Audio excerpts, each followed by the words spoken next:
It turns day into night, air into fire. Nothing in the world can compare to its power.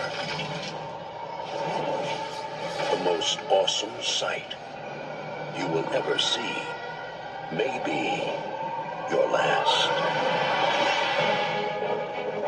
In the town of Dante's Peak, a volcano is turning nature into a nightmare. Come on!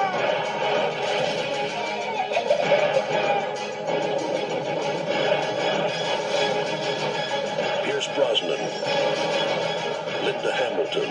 Oh my God.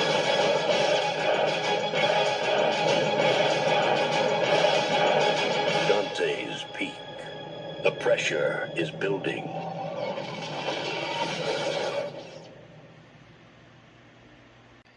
Now, Dante's Peak is not a good movie, but then again, neither is Volcano. I mean, most of these disaster movies that were coming out around this time were not really all that great. There's been a couple of exceptions where they've been good movies, like I talked about Daylight a couple weeks ago, and this movie, it's not very good, and you can kind of see what it is when you actually watch the movie. Right off the bat, you really do not like any of these people in this movie. I mean, the people in this movie sound too cliched from every single one of these movies like this. I mean, this town is so up its own ass at the beginning of the film. It's just like, it's the perfect place to live in, where nothing will ever go wrong. There's literally points where they literally say stuff like, nothing can ever go wrong in this town, and then, sure enough, whenever they actually have something that goes completely wrong, everyone's all surprised, like, I can't believe everything's gone wrong. It's just like, you think you would have, there's the reason why they brought in these people from the United States Geological Service to come in and tell you that, hey, maybe you should start thinking about putting an evacuation plan together to get everybody out of here. And it's just like, no, you're talking out of your ass. Nothing's ever going to go wrong here. And then, yeah, it's that kind of, it's the dialogue in this movie is terrible. You do not like any of these characters whatsoever, and you just kind of expect that when this volcano eventually will erupt, it will take out every single thing in this entire town, because really they deserve it, honestly. Like, I never had a connection with any of these characters. It's not the adult characters, not the kid characters. Like, no, everybody in this town was so up their own ass in this movie that when this volcano finally erupted and the things, all hell broke loose, I was just like, finally, please, just eradicate every single one of these people for good. It's just like,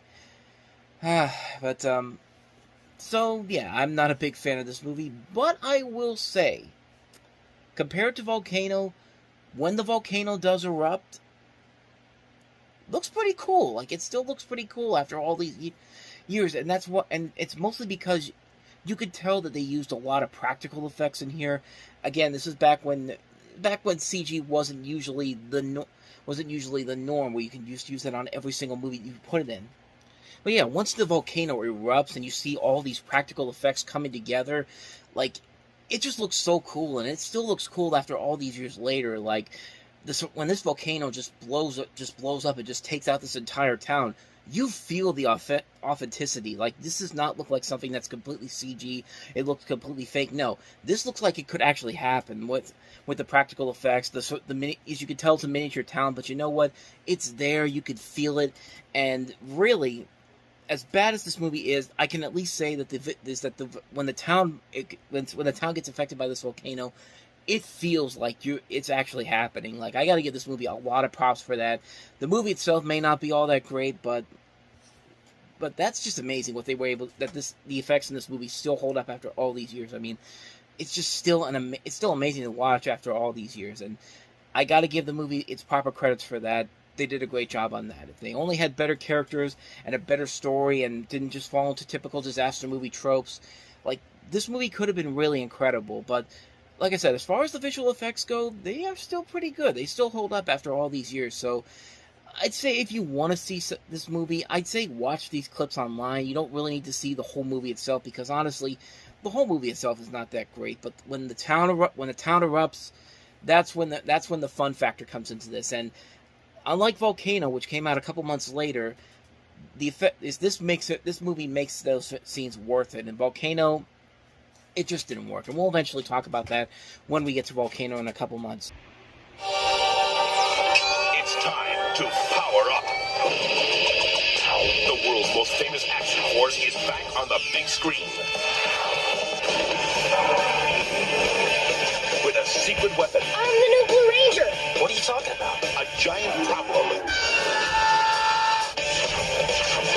And a whole new way. Wind Chaser ready to howl. This is awesome. To thrill. Let's rip some velocity. All right. Turbo action. Good thing you don't need a license to drive Zord. Turbo power. Turbo sword. Megazord warp sequence is online. Let's shift to the turbo. That's my man.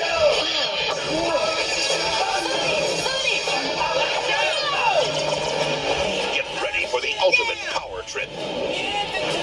What a rush. Turbo, a Power Rangers movie. A movie so bad that it only has a 1-minute trailer and that's it. This isn't a commercial that you see on TV. No. This is on the big screen. This is the only trailer that's available out there.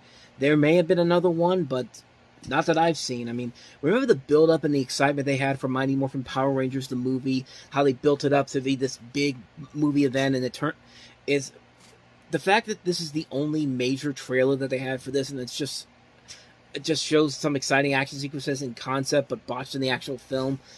Yeah, this movie makes the first Mighty Morphin Power Rangers movie look like Citizen Kane by comparison. I mean, this is past the point when I stopped caring about Power Rangers. I said in the review for Power Rangers, the movie, I stuck with the original series, and then that was kind of it for me. So I never saw that movie in its entirety. This movie in its entirety, I should say. And though thought the first Power Rangers movie was as stupid as you can get, well, luckily they made a sequel that's even more stupider and more ridiculous. I'm not even kidding. This movie feels like the first movie was at least somewhat of a guilty pleasure movie. It had redeemable qualities to it with the old school soundtrack they were using in the action, but this movie, good lord, it's like they took the budget from Power Rangers the movie, cut it in half, then cut the budget of the TV show in half just for the hell of it, and then made this movie, and that's how bad you know this movie is. The first warning sign right away, the little kid in the movie is your typical annoying-ass little kid and just wants to hang out with the rest of the gang. And in this movie, they just make him the new Blue Ranger. And when he says, guys, I'm the new Blue Ranger, that's when you know the movie is so screwed. Because not only does this kid have to show up in a lot in this movie, but he'll be seen more in the TV series that followed. And let's just say it's a good thing I stopped at the original series. Plus, this kid is really small. How the hell are you supposed to make him the same size as everybody else in the Rangers uniform? It's so... Like, this is some of the problems with it. This is one of the biggest problems with the movie. Second of all, the special effects look terrible. Zordon looks horrible in this movie. Like, Zordon actually looked good in the first movie. You can tell that they put the budget into that. And in this movie, it's like they took a paper mache and put him in this little pedestal, and it's so terrible. It's like, what am I even looking at here? Like, it looks like Zordon was jumbled up into a piece of paper and then thrown on the big screen. I mean, it looks horrible. It's even worse that the voice actor doesn't even sound like he knows what the hell's going on. And, in fact, a good majority of the actors on screen all look like they don't know what they're doing here, and only in this because it's a Power Rangers movie, because it's going to be a hit. And, yeah, I should probably tell you that this thing only brought in $9 million worldwide. So, yeah, not a big hit. Not a big hit, per se. But, on top of that, the story makes no sense. They literally bring back Kimberly and Rocky from the Power Rangers from the first series for no reason except to be fan service, and not even good fan service. I mean, what even do I need to say about this movie that hasn't already been said already? It's nothing redeemable at all. The script is terrible, the acting is terrible, the action is terrible, the visual effects are terrible. It's just a horrendous mess of a movie. If you really are that needy to see a Power Rangers movie, just go watch the first movie again. Or, you know what, go watch the 2017 one. It's much better, but, I mean, avoid this movie like the plague, man. This is a horrible, horrible movie, so...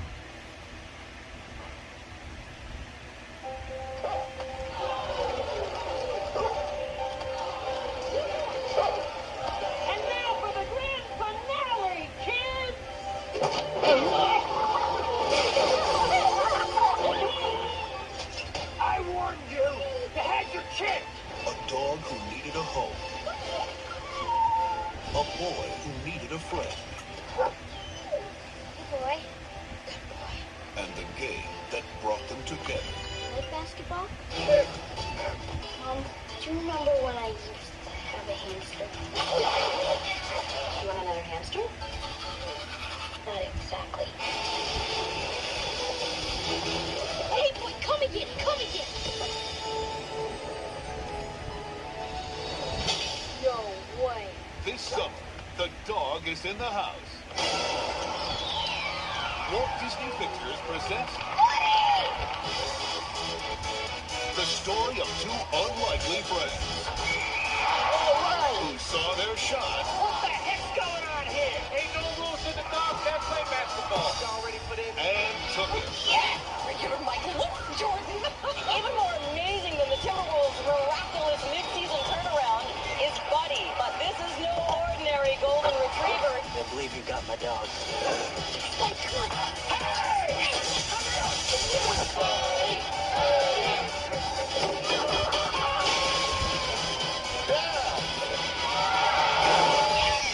For the underdog in all of us. Can someone cover that dog?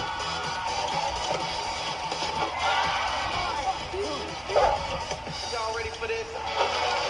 Disney's Air Bud. Does he dribble? No, but he might drool a little bit.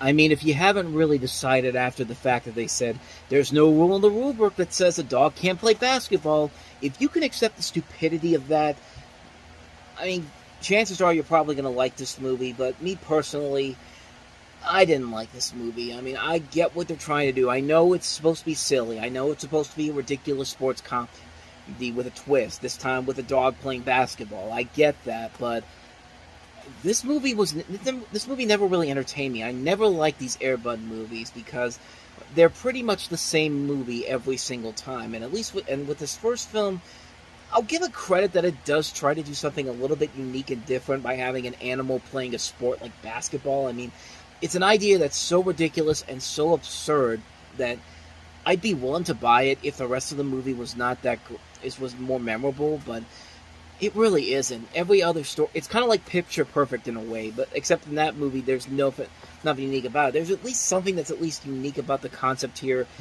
but you still have to deal with a lot of ridiculous stuff. You have to deal with an abusive owner who eventually will come back and will cause a third act breakup, and they'll have to and again another third act breakup where the kid has to get rid of tell Buddy to go run freeing in the forest, and then he'll have to come back in when there's an injury on the team, and they'll have to play in the basketball game, and it's just so much stuff happens in this movie, and it's just like I really never got anything out of it, honestly. I never got any enjoyment out of it. I never really got anything too spectacular out of it.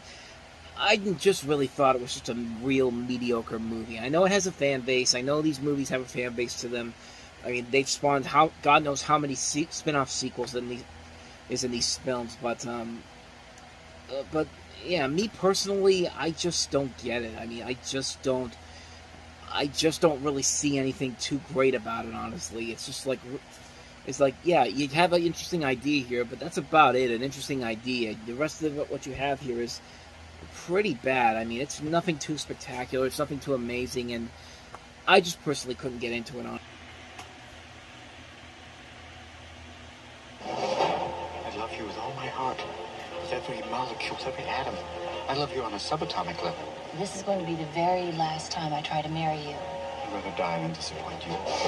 On the most important day of his life, Philip Brainerd, the world's most absent-minded professor, made a few little mistakes. Oops. Wow, what a bang. And one gigantic flub. Flubber. Flubber? Sounds like baby shampoo. It's a metastable compound. If you apply a small amount of energy, it liberates an enormous quantity of energy. This definitely has applications in the field of sports.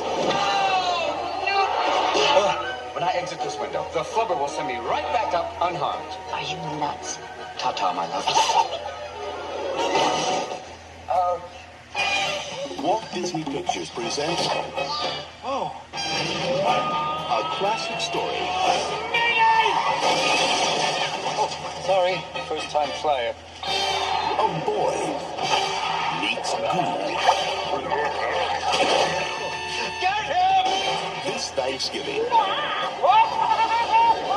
discover the stuff that dreams are made of.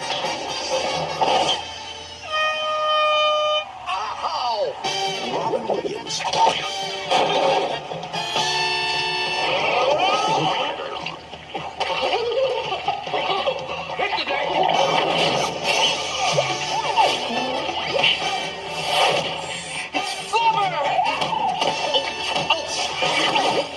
Flubber.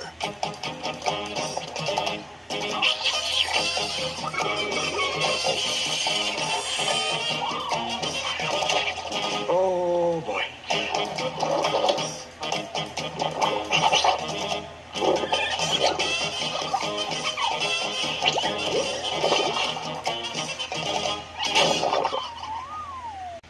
I hope you people out there found that amusing, because that is the entire movie. Loud noises, comedy that's not really all that funny or clever, and characters that you really, really do not like. Like, it takes a lot to hate a character played by Robin Williams. Robin Williams is a terrific actor. He's made a lot of great movies, but he's also made his fair share of terrible movies. This is definitely one of his worst ones, because he plays a character that you're supposed to root for, you're supposed to get behind. But I'm sorry, this guy is just such an obnoxious character. I mean, he doesn't want to marry his fiancée. He's missed 2 weddings. He misses a 3rd one in this movie, and like, everybody in this movie is just so stupid, because the fiancée in this movie, played by Marcia Gay Harden, like any normal person, if your husband to be misses your wedding not once, not twice, but 3 times, you call it off at that point. But not in this movie. No. If we did that, we wouldn't have a movie. And by the way, he doesn't. Even after all this is said and done, he still misses the wedding at the end of the movie. So that's 4 times in this movie that this guy misses this wedding and by the end of it, we're just supposed to accept it. It's just like, no, this doesn't work in real life. And I know this isn't supposed to be real life, but still, like, you don't like anybody in this movie whatsoever. Robin Williams' character is obnoxious. Marcia Gay Harden's character is supposed to be this this president of the college, and she's stupid because she still sticks around with this guy. Everybody else in this movie is just stupid. Like, there's these different subplots going on here that make no sense whatsoever. Like, one of the kids that from this professor's class, Robin Williams' class, gets a bad grade, and you know what? And they just and the dad of this kid, the kid played by Will Wheaton, basically says, you know what I'm gonna do? I'm gonna send my goons out to them to give them a better grade, because why not? I mean, why not do that? I mean, it's so stupid. Like, that doesn't make any sense. The subplot about Weebo, played by Jodie Benson, who honestly is one of the best things about the movie, and also kind of the worst things about it, because the performance starts off fine, and then for no reason in the second half of the movie, there's another subplot that comes in where Weebo kind of wants to have sex with the professor, even though she's a robot, and creates this hologram of herself, which is supposed to be Jodie Benson. And it's just like, I get what you're trying to do, and yet you're trying to make this like a magical, whimsical moment in here, but no. If I see a ghost of a woman walking up to me while I'm lying in bed, I'm screaming at the top of my lungs, and I'm doing everything I can to get the hell away from you. Like, you might think that's charming, but no, it's not. It's really not. And everything about this movie is so just wrong. The humor in this movie is not funny. The jokes in this film are not funny. There's a whole there's another subplot where Robin Williams' character uses the Flubber to help this basketball team, and they're supposed to be the nerdy the underdog basketball team, because they're all nerdy and they all have glasses. Every single one of them has glasses. Even the coach has glasses. It's just like, what's the point? Like, what's the point of this whole thing? It's just like, this whole movie makes no sense. The only real character you like throughout the course of the movies is Christopher McDonald playing the bad guy. And you know why you like him? Because he straight out tells you everything about his character. He's basically just, it's the first moment he comes on screen. It's the first moment he comes on screen and meets Professor Brainerd. He basically says, "I'm back to basically steal your soon-to-be wife from you." Like, he literally says that, and Robin Williams thinks it's funny, but no, like, that performance he gives is just like, no, he's serious, and it's just like, I could hate the guy, but you know what? He's the most sensible guy in the entire movie because he's basically telling you everything you need to know about his character. And you know what? He was still the funniest character in the entire movie. He's the one character that you actually get behind. Like, the visuals in this movie are abysmal. The whole movie is nothing but loud noises, this really over-the-top CGI that just looks terrible by today's standards. And even back in 1997 would look horrible as well. Like, it's just... It kind of goes back to what we've been talking about with most of these live-action Disney movies in 1997. Most of them were pretty bad, with the lone exception being George of the Jungle. And the sad part about it is, it just keeps going from there, because we get at least 3 more years of this. Like, whoever was running the live-action department at Walt Disney Pictures, like, they should have gotten their ass fired years before this, because we're not even scratching the surface of all the bad live-action films the studio has done in those 3 years. Like, but this is the most obnoxious, it's the most absurd, it's the most ridiculous, it's the most stupid. It wastes way too many talented people. This is directed by Les Mayfield, who made Miracle on 34th Street, which is a great underrated remake written by John Hughes. And speaking of John Hughes, guess what? He's the writer of this movie. Like, he'll put an alias to his name on stuff like Beethoven or Made in Manhattan, but he's proud of this. He's so proud of this.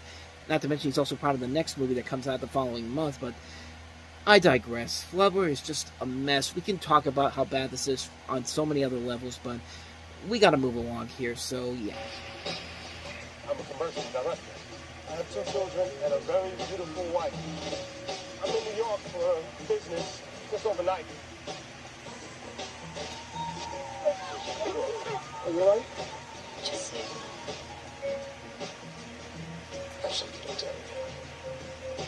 I'm worried about you. An entire life can change in just one night. One night stand. Rated R. Would you expect anything less from Joe Esterhaus, who wrote this movie? Well, technically, he wrote the first draft of it, and then he had his name removed from the project once Mike Figgis came along and rewrote it. And just think about this for a second. If you it's like the fact that Joe Esterhaus's final script was not used for this. Maybe they won't. Then again, come to think of it, the more I think about it, maybe they should have just used that script, because what we would have gotten there certainly would have been a whole lot better than what this movie is. I mean, this movie, it's a standard premise. You have this guy played by Wesley Snipes, who's a television commercial director. He's happily married to this girl played by Ming Na, of course Mulan, who has 2 children. And when he goes to New York, he meets this woman named Karen, played by Nastassja Kinski, and they end up essentially having an affair. And then he returns home, and Max clearly has no idea how to feel about himself. So, and a year passes by, and both Max and his wife fly out to New York to meet his friend Charlie, played by Robert Downey Jr., who's near death from AIDS. And he meets Charlie's brother, played by Colin McLaughlin, and is introduced to his new wife, Karen, Nastassja Kinski. And facing Karen sends Max into an emotional tailspin. He realizes that he must tell Mimi the truth about his indiscretion. You see what's going to happen at this point. I don't really think I need to explain what happens after this point. At the same time, though, you kind of expect a little bit more from this movie, considering the talent on board here. This is Mike Figgis' follow-up to Leaving Las Vegas. In fact, he was shocked Leaving Las Vegas ended up being successful. He said that he thought that would bomb horribly and this would be a huge commercial hit. And he basically said he's glad Leaving Las Vegas did well and still doesn't know what happened with One Night Stand. I think, honestly, what happened was the biggest problem with it is that a couple of things came into play here. One, you're doing a movie about infidelity, and this is a tough thing to make a movie out of. It's hard to make a movie like this work, and also trying to add in these elements in here, like the subplot about Robert Downey Jr.'s character dying of AIDS, and, the fact that at the time Robert Downey Jr. was having drug addiction problems, and, he was, this was kind of the start of Downey Jr.'s brief downfall at this point, before he eventually come back in the later half of the next decade. But you have so many things going on in this movie, and you don't have any likable characters to really get behind. I mean, right from the beginning, Wesley Snipes in this movie should be really good. He's given it his all in here, but his character is just so... He's just so full of himself. Like, every character in this movie seems to be full of themselves. And it's just like, you can't really get behind anybody, because we all know how this is going to end. We know what the downfall is going to be. We know exactly how this is going to transpire when it's all said and done. And it just didn't come together, I think, as well as I think they wanted it to. the acting overall isn't terrible. Everybody's given their all to these performances in here. Like Wesley Snipes is very good. Stolzen Stashkinski, Kyle MacLachlan, Ming-Na, Robert Downey Jr. I think is probably the best person in the cast overall. You have Glenn Plummer, Amanda Donahue, Thomas Hayden Church, Julian Sands, Xander Berkeley. Great cast overall here. Just the script was the biggest problem this movie had to deal with. I mean, the movie could have been a whole lot better, probably if the script had been better, if we had gotten to know some of these characters more, if they weren't all condescending and most of them were unlikable. I mean, there's nobody you can really get behind except for Downey Jr., but he's dying of AIDS, and we know he's not going to make it to the end of the movie, and it's just like, you expect a whole lot more from him. So yeah, another real disappointing weekend from people that you should trust more when it comes to the scripts they're given, and you hope for a good movie, but One Night Stand definitely is not that movie. It's a pretty big disappointment.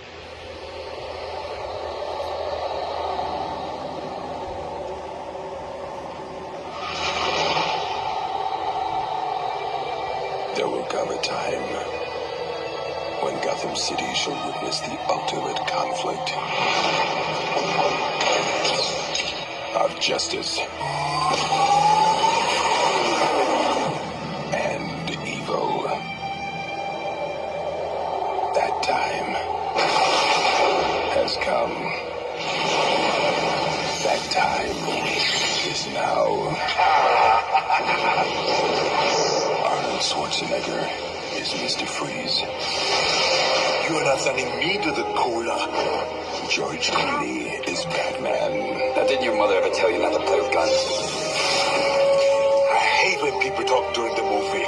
Chris O'Donnell is Robin. Tell me and I'll kiss you. Uma Thurman is Poison Ivy. Kiss me and I'll tell you. This is why Superman works alone. And Alicia Silverstone is Batgirl. Chicks like you give women a bad name. A lethal cocktail of ice with a dash of venom. An awesome challenge for our heroes in black.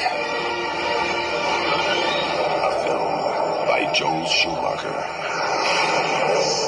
Batman and Robin. Tonight's forecast, a freeze is coming.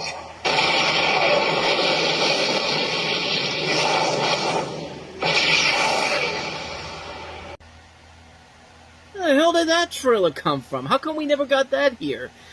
That's my first time ever seeing that trailer, and I gotta say, it sold the movie much better than it did here in America. I mean, even though they got some names wrong, I mean, the trailer was edited nicely. I'm not even kidding. That was my first time ever seeing that trailer. I mean, I'm guessing maybe it was because it was an international trailer, and you see why it says June 27th on there. But I'll tell you this: that trailer sold the movie better than I think the other trailers did here in America. But probably doesn't help the movie itself either. So we might as well get to the most controversial conversation piece we could have about this movie, and that is that I don't think this is one of the worst superhero movies ever made, nor do I think it's one of the worst movies ever made. Now, don't get me wrong. It's a bad movie. But think about all the bad movies we've had before this and since then. I mean, Elektra, Catwoman, Superman 4, Green Lantern, Batman v Superman, The Flash. But this is not the worst of the worst. I mean, honestly, if someone were to put a gun to my head and I had to choose between Superman 4 or Batman and Robin, I would definitely take Batman and Robin again, because Superman 4 is just, that's a movie that I would never ever watch again. Not even for my own purposes of so bad it's a good movie. It's a bad movie. But this is also a bad movie too. It's pretty bad. It's not a good movie at all. And I know Joel Schumacher's plan with this was to go back to the 60s style Batman, but you know, honestly, the audiences of 1997 really didn't want to see that, especially after 3 movies where it's a completely different turn from what Joel Schumacher wanted to do here. I mean, what Tim Burton did in 1989 was the darker Batman. That was the one that really got people invested in Batman more than what we got with the 60s show. The 60s show is still a fun show to watch. I mean, it's a classic show for a number of reasons, but what Tim Burton did and what later eventually paved the way for Batman the Animated Series, that's the Batman we came to know and love at this point. And I don't know. I just don't. The reason why the classic '60s series works for its time is because most superhero movies back then were still strictly for kids. I mean, the show was intended specifically for kids, and the reason why people enjoy it today was because they could appreciate the product for the time period. But here, Schumacher, I don't think, realized today's audiences, or the audiences of 1997, wouldn't appreciate this, just like the '60s TV series did, which ended up being a bad move on their part. I actually remember there was a short-lived show on E! Called Starvalence, where they actually did it was a claymated show from the same guys that did Celebrity Deathmatch, and they did a reenactment of what they thought really happened on the set of Batman and Robin, and I wouldn't be surprised if this actually was the case. Come on, Arnold. Kid-friendly, Alicia Silverstone. Most of the script's been written in crayon, for God's sake. Come on! This movie is huge and spectacular. I'm currently wearing a shiny super ice suit and holding an enormous super freeze ray. I say things like ice to meet you, and the Iceman cometh and sings of his nature. It's a guaranteed multi-million-dollar summer blockbuster! Tell me you don't think somebody on there, maybe not Arnold Schwarzenegger, but probably Joel Schumacher, thought the exact same thing, But let's just talk about why the movie really is a bad film, because it is a bad film. The story is filled with way too many villains, including a pointless Bane appearance, which really serves no purpose to the story. There's too many subplots coming in here. The horrible puns especially on Mr. Freeze. I mean, this is written by an Academy Award-winning writer, Akiva Goldsman. How does an Oscar-winning writer write some of the worst jokes and dialogue ever put to a film? Those great action sequences from the first movie by Joel Schumacher are completely gone in this one. We're back to the generic and choppy action sequences that are shot so badly, and it's the same cinematographer as the last movie, too. And the visual effects are so dated, too, and look way too 2D animated in some spots, too. I think the casting overall is really mishandled here, and the worst part is, a lot of these roles did seem to fit each actor, but now that the script writes them, we saw Chris O'Donnell handle himself as Robin in Batman Forever, but here, he's just a whiny bitch. I mean, I think Nostalgia Critic pretty much summed it up nicely.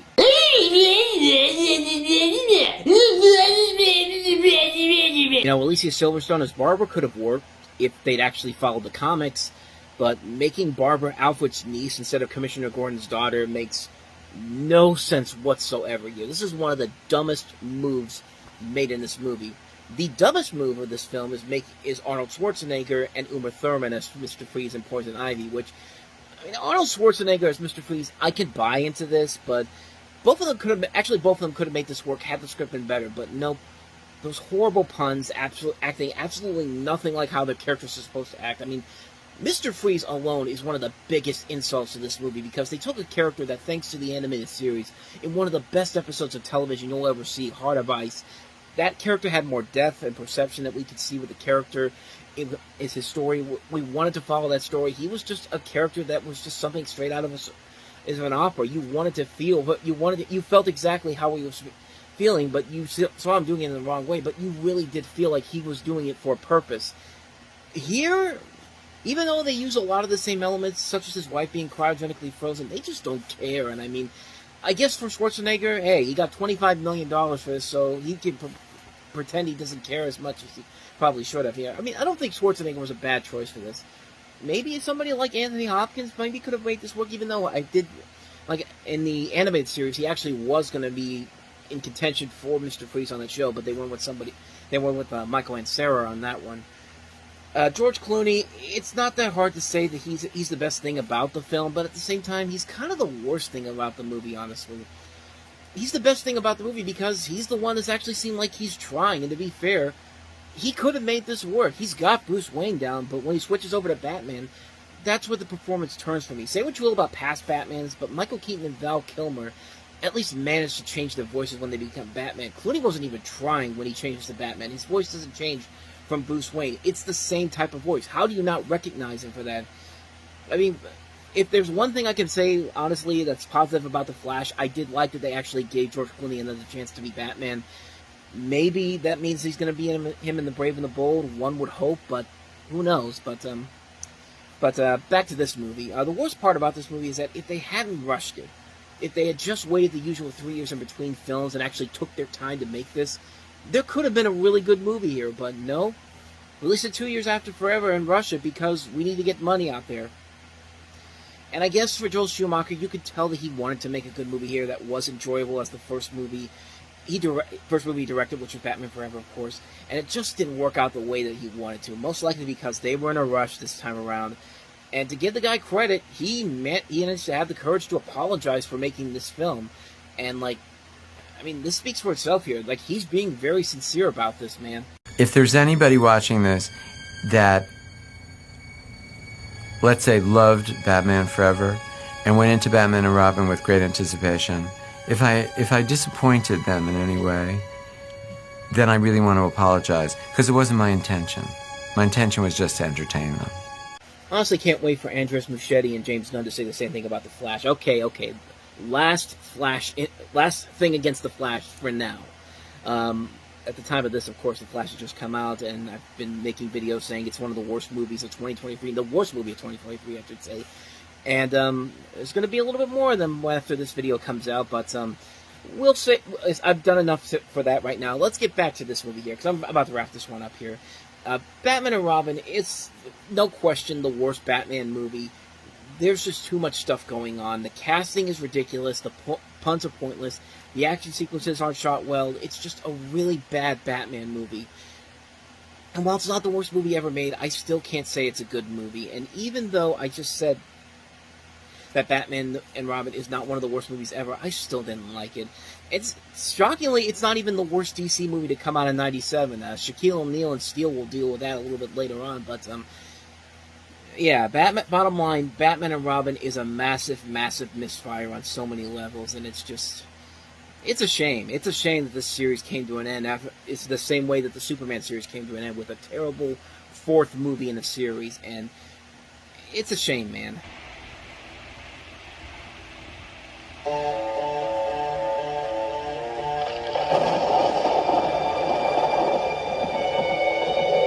It's time. Imagine a substance with the power to destroy humanity. Imagine a creature insane enough to use it. Imagine a hero on the verge of creation. From flesh to steel. You must visualize your objective. From blood to blade. Don't get cocky. You have a lot more to learn. From man to spawn. Peekaboo. I see you. We've harvested the ultimate weapon. Makes the Ebola virus look like a skin rash. Congratulations. I say destroy the cosmos, ask questions later. Who are you? This is just what they want. You're playing that game. To now play dirty.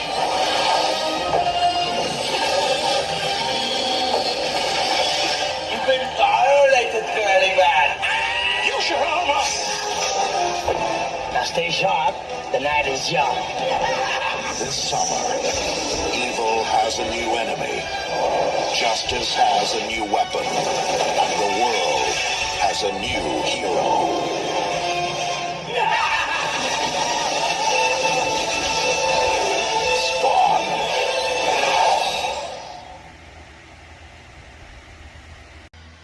Proof in 1997 that Batman and Robin may have been bad, but you know what? It's head and shoulders above some of these other movies that we got, like Spawn and Steel. That doesn't mean Batman and Robin's that great of a film, but still, it's better than anything that came out of Spawn. Which is a shame, because the marketing for this wasn't all bad. I mean, that trailer didn't look too bad, honestly, and there was actually a really cool teaser trailer that came out the year prior to this. This film has not yet been rated. This film has not yet been approved.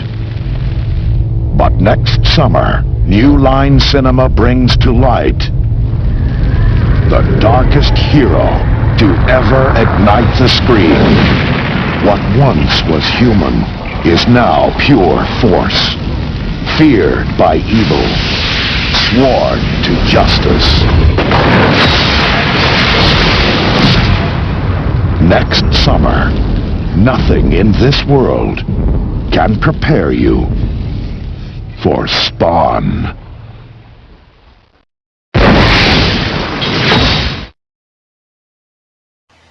why don't more trailers take advantage of the MPAA rating card? I mean, have fun with that. There are movies that are doing that ever since this came out, like Smurfs: The Lost Village comes to mind, The Good German.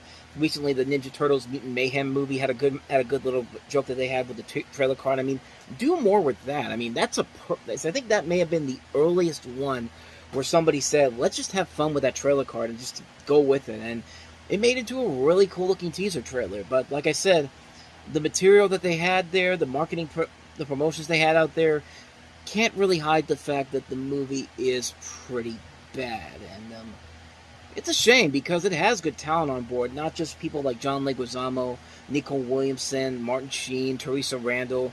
I mean, Michael Jai White, man. I mean, Michael Jai White was pitch perfect for Spawn, and he could have easily been the best thing in this movie, but they unfortunately didn't give him a whole lot to do. And Michael Jai White is a fantastic actor. I've seen him in a bunch of other movies since this came out, and I mean, he is really good. He is really an impressive actor. I've seen him in a lot of great films. He seems like a cool dude sometimes too on social media. I think I don't know if he still does, but I know on my Twitter feed he actually followed me on there. So I must have said something nice about him. But I do really like him. I do really like him as an actor, and I do kind of wish this movie had given him a chance to have more of a chance to show what he could do as an actor, because I don't think he really this is probably his only real big early chance at a leading role, and hopefully to branch his name out, because after this he kind of went into more, I don't want to say supporting roles, more character roles. Like, honestly, like, I don't really see him a lot in like bigger leading roles. I could be wrong on that. I haven't really checked his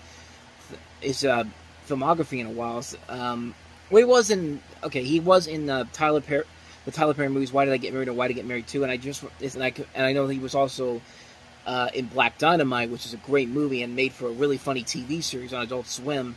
I completely forgot that he was Mike Tyson in an HBO biopic, so maybe he has been in some more stuff that I don't really know, as I haven't really gotten the full gist of here. But regardless, man, I think he's a fantastic actor, and this really should have been his breakout movie, but kind of like George Clooney in Batman and Robin, the rest of the movie itself around him just wasn't that good enough, and not helped by the fact that John Leguizamo was not that great either. I mean, a good job on the makeup work, honestly, but his performance is just too all over the place and just didn't really work. The punchlines he had were not that great.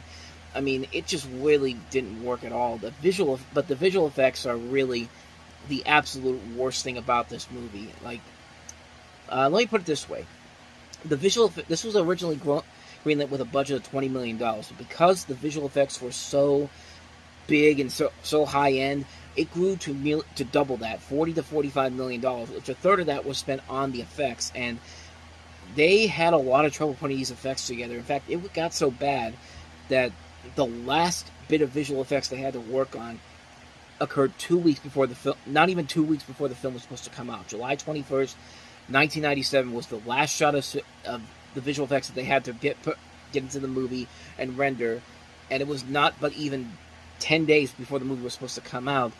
And even in the movie, it still looks abysmal. It looks unbelievably bad the way that these visual effects do.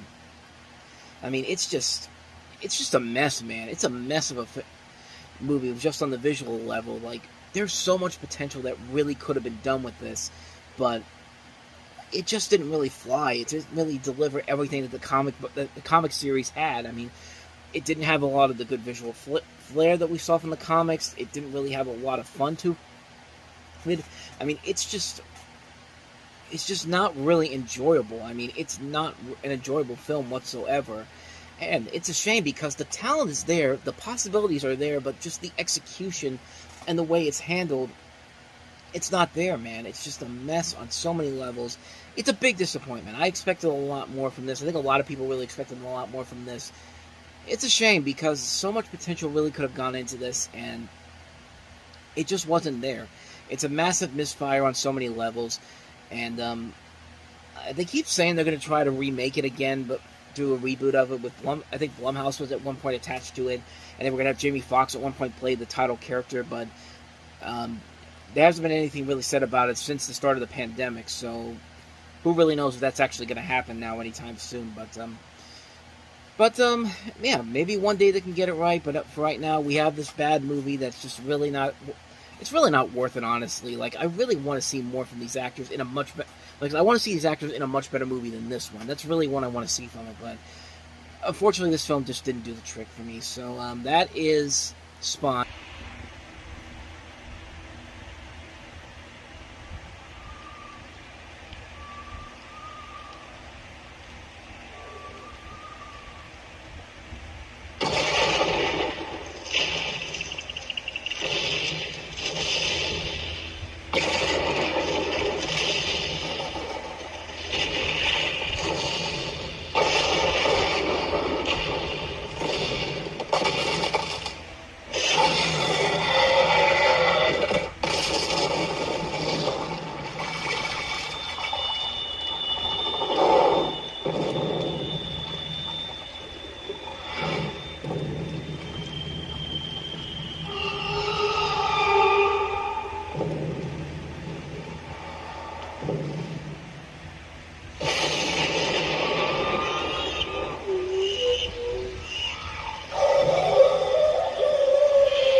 I can only imagine what it was like being in the theater in 1996 and 97 and seeing that trailer popping up on the big screen. I mean, that had to have been an incredible film-going experience. That's one of the greatest teaser trailers of all time. Too bad the movie was nothing like the marketing, and, I mean, honestly, folks, I've talked about this one in long lengths on previous videos. In fact, in my Jurassic Park 30th Anniversary retrospective I just did, which you can go check out with the link in the corner, I pretty much ran down everything I didn't like about this movie, so I'll just go ahead and be brief on this one in particular. If someone were to ask me what the worst Steven Spielberg directed movie of all time is, I'd probably say The Lost World would be my choice, because let me tell you, this was bad. This was really, really terrible. It's a movie that's nothing but a retread of the first film, except worse. The whole movie is riding on Jeff Goldblum's character from the first movie, and that's pretty much it. And Jeff Goldblum was great in the first Jurassic Park, but here, it's hard for me to take him seriously to be as the leading guy in this movie. I mean, he just doesn't work in this case. I mean, the rest of the cast is wasted in here as well. They take characters from the previous movie and give them these really bad motivations. I mean, both the heroes and the villains are both messed up in their motivations. Like, the heroes end up doing more damage than the bad guys do in this movie, and it just gets ridiculous and more stupider and stupider as it goes along.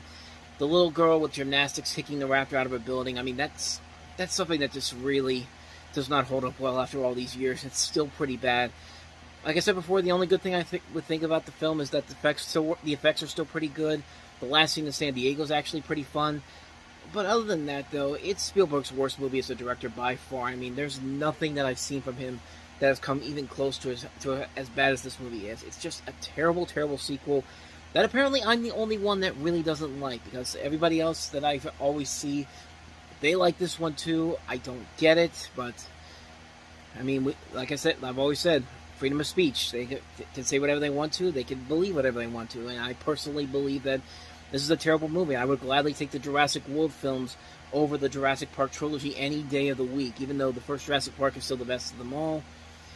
I'd still take Jurassic World, the trilogy, over the entire Jurassic Park trilogy. So, like I said, I'm brief on that one. For every child who believes in miracles, Zeus is an extremely extreme dog. and for every adult who has forgotten how to believe, Cool fish. comes a wondrous tale of friendship Miracles sometimes happen. that will bring your whole family together. Steve Gutenberg, Kathleen Quinlan, Zeus and Roxanne, rated PG, starts Friday, January 24th. So yeah, this is a movie that doesn't make any sense either. So the whole purpose of the story is that you've got these two feuding people. You got this guy who's an aspiring musician, and you have this woman who's a marine biologist, and they really do not get along during the course of the film. And apparently, this relationship between Steve Gutenberg's dog and this dolphin that Kathleen Quinlan's taking care of, their friendship is supposed to be a thing that gets these people together. And there's the whole thing in the middle, towards the end of the movie, where the kids of Kathleen Quinlan's character is just like, if a dog and a dolphin can get along, then why can't his father and our mother do the same thing? And it's just like, is that really what we're supposed to take from this? Like, this is a really lousy movie, man. This is a film that just, like, the whole purpose of it makes no sense whatsoever. The message it's trying to have makes no sense whatsoever. It's got stock characters. None of them are well written whatsoever. Bottom line, it's just a movie that's just not entertaining whatsoever. I mean, it's a movie you look at and you're only going to see it because you see the dog and you see the dolphin. If you're the animal lover, then I guess there's nothing else that could deter you from going to this film. But I certainly didn't like it. So yeah, that's Zeus and Roxanne. So let's go ahead. Help me build the next generation of super weapons to the world.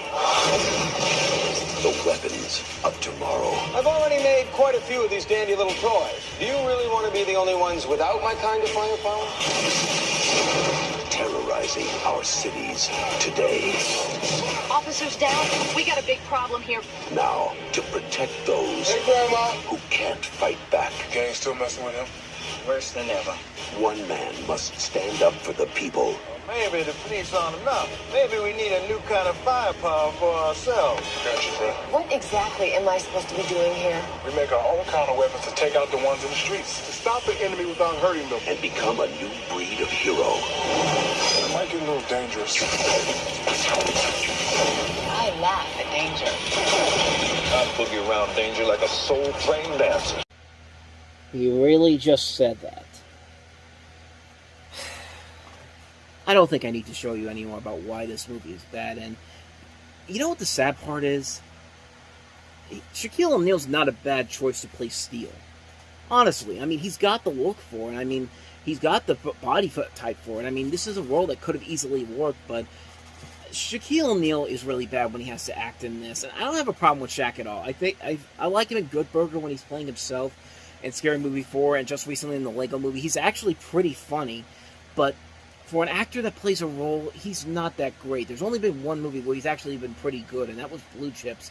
And that came out 3 years prior to this. And he was good in that film, but when he takes these big-budget roles like Kazam in this, he's just not good at it. I mean, take a lesson from Michael Jordan in Space Jam, because if you play yourself in a movie and it's done right, it works well. And in the 2000s, O'Neal pretty much did just that. He came around and realized that once he plays himself in the movies, he can actually be pretty good. But then again, that could be blamed on the script too, which doesn't really give him a whole lot to do. I mean, the movie is called Steel, and Steel doesn't become the hero of this. We don't see him until halfway through the movie. The film is only 97 minutes long. We spend more of the time without the title superhero, and I seriously don't get why movies do that.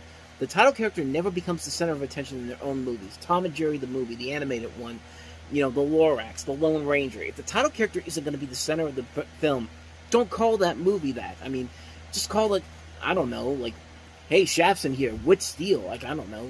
I mean, it doesn't treat Steel with any respect here at all. They give him a terrible-looking costume that looks like it's not made of steel at all. He has this machine gun to defeat his enemies. They give his best friend, Sparks, played by Annabeth Gish, more weapons than he has, so much so they should have made the film about her. Just call it that one, Sparks, with special guest star Steel. I mean, that makes more sense. And worst of all, they don't even get a chance to fight at all. There's literally a scene in the final climax where Steel gets captured by the bad guy. They don't tie him up. They don't take his weapons. They don't even beat him up. They just leave him there as the bad guy goes on about his evil plan. Just get your ass up and fight the guy. But no, he's just sitting there with this awe expression on his face, like as the bad guy continues his speech. I mean, it's just like, what were they thinking when they let that pass with a green light? And like I said, the rest of the cast of this movie is just wasted in here. Annabeth Gish is the only one who's actually really trying in here. She's honestly the best thing about the movie, but then again, like I said, they give her more to do than the hero does. Richard Roundtree is forgettable, and the fact that he has to use lines like that, and even stuff like, I like the Shaft. Like there's a part where he has to say that too. It's just like, good lord, I thought Theodore Rex was the worst thing he'd been at this point, but no, Judd Nelson's a dumbass villain, and Ray J, that same Ray J from the infamous Kim Kardashian sex tape, is obnoxious and annoying at hell in this. Think of a young Chris Tucker, but even worse. You know, Charles Napier is wasted in here too, so is Irma P. Hall. I mean, her subplot about making a souffle gets more time in the movie than the actual superhero does. I mean, that should tell you everything you need to know about how bad this is. I mean, what more do I even need to say about it? The title character is not the main focus of it. Shaq's not even trying. The rest of the cast is wasted. The villains are terrible. The script is terrible. For a movie that's only an hour and a half long, it goes on forever. You could see why this film caused the crashing and burning of comic book movies and superhero films for a bit, before Marvel eventually decided, okay, let's actually do this and get people that actually know what they're doing. And it would take DC 8 years to regain some composure in the big-budget superhero movies, but not before adapting some of their more lesser-known comics and graphic novels, but with much better success, which we'll eventually delve into as we go along here. But when it comes to Steel, it's one of the worst superhero movies ever made, and it's not even close.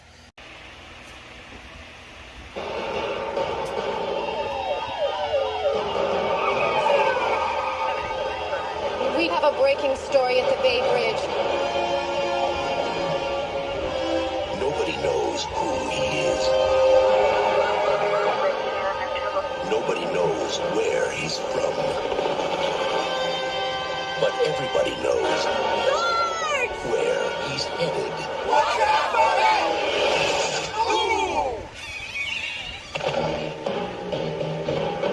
Walt Disney Pictures presents. There's 5 links out there. Which one are we taking to Vegas? The incredible true story. Checkmate. The one who's playing chess. Of Ape. Ow! Tukey! Go find George. Tukey Tukey. Another mimosa, Mr. Tukey Tukey? Tukey Tukey. The lovely Ursula. You've been head over heels for that ape ever since you brought him here. You're right. I love him. And George. Tukey Tukey! Ape kidnapped? Tukey Tukey. Ape napped? This summer, That's your dog? the king of the jungle is falling in love. George of the jungle, strong as he can be. Watch out for the tree. Watch out for the... I give you the king of the jungle.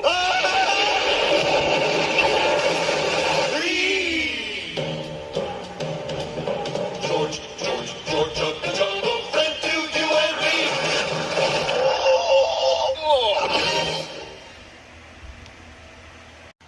So this is based off of the classic TV series from the 1960s, created by the same people that made Rocky and Bullwinkle, which in turn would get its own feature film a couple years after this in live-action form.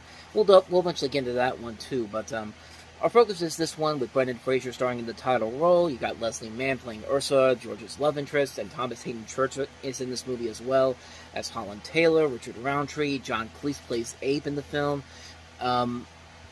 George of the Jungle Man is a really damn good movie. It's a really good, straightforward adaptation of the classic TV series. They do a very good job of this with the satirical comedic edge to it. I mean, there's a lot of funny moments in here.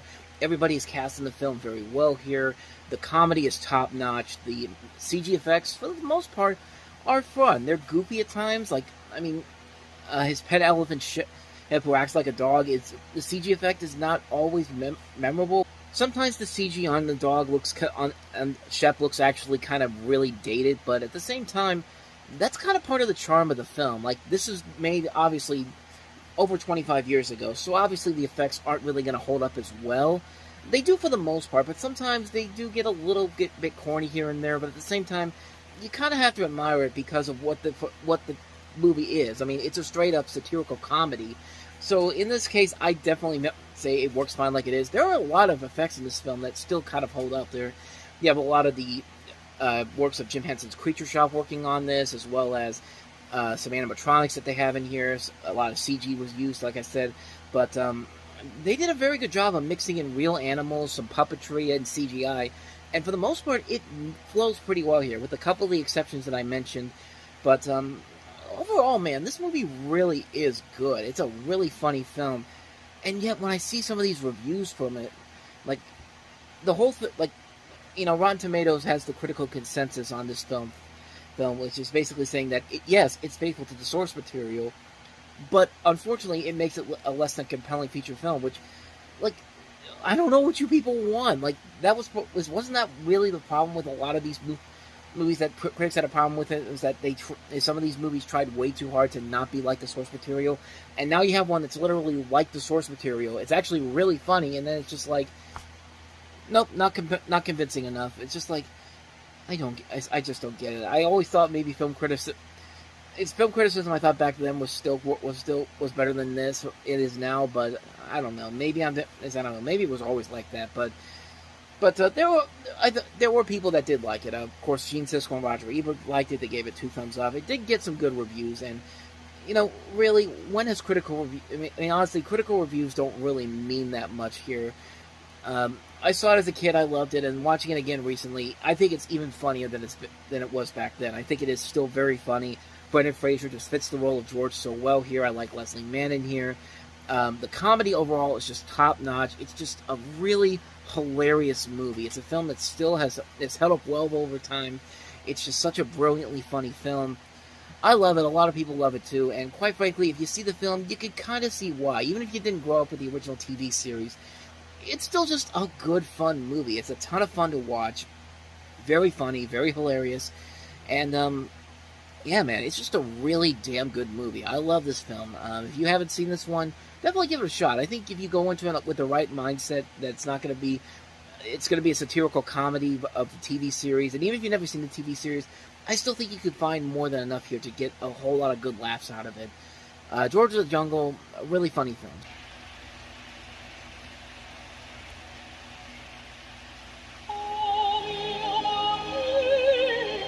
This spring, you are invited to experience an extraordinary motion picture about love, bravery, honor, and the triumph of the human spirit.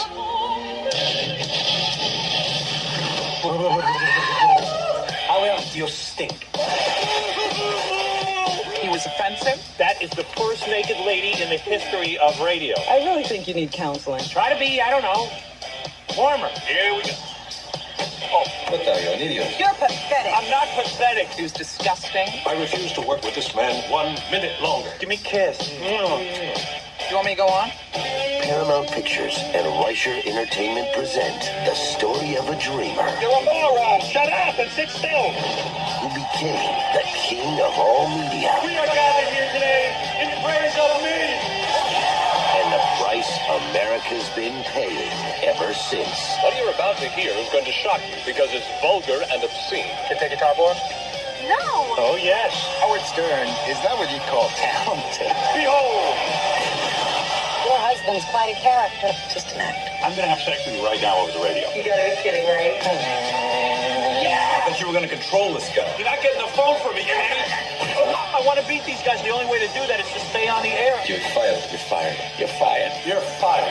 Howard Stern, Private Parts. You are the Antichrist! And this is the hell that's my life. An Ivan Reitman production of a Betty Thomas film. Coming this spring to theaters everywhere. Man, I love this movie. I love this movie so much. This is a friggin' hilarious movie. Howard Stern, of course, this is based off of his best-selling novel, not even novel, an autobiography, Private Parts of the same name. And actually, it was interesting the way that this movie originally was in development, because it actually started off as a film that was going to be about Stern's superhero character, Fartman, who actually shows up in the beginning of this movie.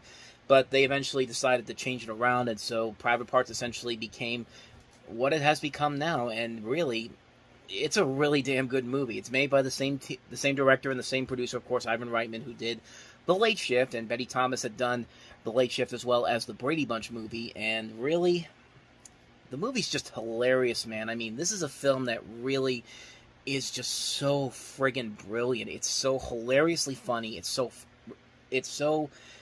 It's both ridiculously funny and also kind of heartfelt funny, too. There's actually moments in here where, I mean, Howard Stern overall in this movie is really good. Like, he shows he's got range as an actor. Like, he could be himself, but he's also not afraid to be more of what we see him on radio or hear him on the radio. But he's a really good actor in this movie. He really gives it his all in here. And the movie is just hilarious. There's just so many funny moments in this entire film. This is a guy that can play not only his older self, but he can also play a younger version of himself, and it can be so ridiculous, but at the same time, you buy into it because it is so well done. It's hilarious.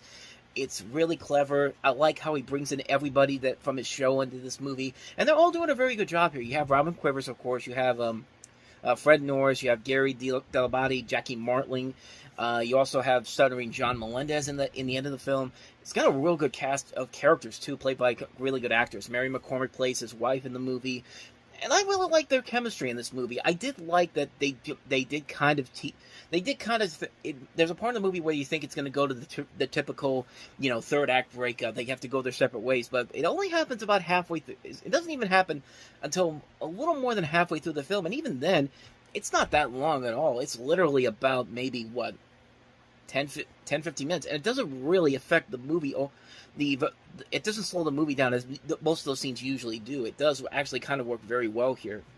You also have Allison Janney in here and Michael Murphy, Paul Giamatti in this movie. Oh boy!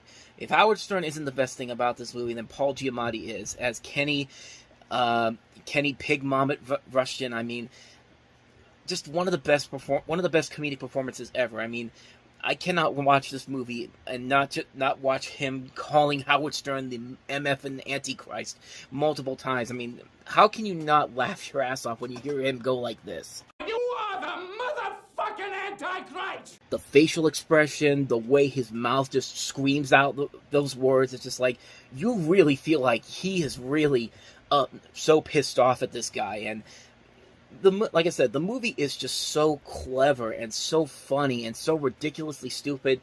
Like, there's a part in the movie where he's doing his show and he's talking to this woman on the radio, and she's talking about how she's got a thing for her, and Howard Stern's just like, you know what I'm gonna do? I'm gonna have sex with you over the radio, and he's making these noises with his mouth. This was his mouth, and the lady on the radio is on the phone is getting so horny and so like, it's so ridiculously stupid, and yet I'm laughing my ass off all the time I watch this. I mean, this is one of the funniest movies that probably not a lot of people really know about, honestly.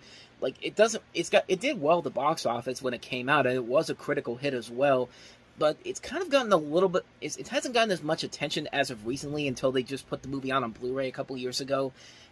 This movie's still hilarious after all these years later. I like the way this movie really does play with your expectations. They really play with your expectations, and they make it kind of heartfelt towards the end of it. Like, I love the way the movie starts when, Howard's coming home from the MTV Video Music Awards, and he sees this woman, and she thinks he's a moron, but as the story goes on, and the film goes on, she realizes that Howard Stern is just is not what she thought it was, and that's kind of the way this movie is. It makes you think that you're going to get something that you think you're going to see, but it adds another layer to it. It adds another layer to it that makes it really special, really funny. I mean, I don't think I have any more to say about this movie that hasn't already been said already. This is a friggin' fantastic film. Even if you're not the biggest Howard Stern fan, you could find a lot to really appreciate about this movie. It's so funny. It's so well done. It's written very well. It's directed very well. Some great memorable moments all throughout. It's one of the most hilarious movies that you probably have never seen.